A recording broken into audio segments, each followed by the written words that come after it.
افطار کرنے کے دعا کب پڑھنا چاہیے، پہلے یا بعد میں؟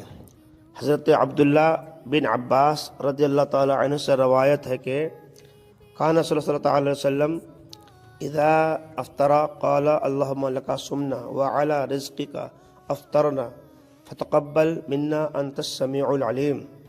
حضرت عبداللہ بن عباس فرماتے ہیں کہ جب رسول خدا صلی اللہ علیہ وسلم افطار فرما لیتے تو یہ دعا پڑھتے: اے اللہ، ہم نے تیرے لیے روزہ رکھا اور تیرے رزق پر افطاری کیا، ہماری طرف سے قبول فرما، تو سننے اور جاننے والا ہے۔ یعنی افطار کرنے کے بعد ہی دعا پڑھنا چاہیے۔ یہ آپ دیکھ سکتے ہیں فتاوی رضویہ شریف جلد 10 صفحہ نمبر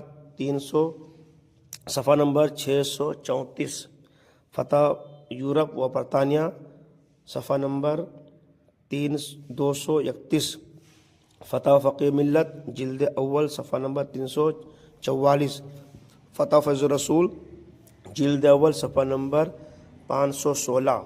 آپ حضرات میرے ویڈیو کو خوب شیئر کریں تاکہ لوگ جان جائیں کہ افطاری کی دعا پڑھنا چاہیے افطار کرنے کے بعد، جو پہلے پڑھتے غلط کرتے ہیں۔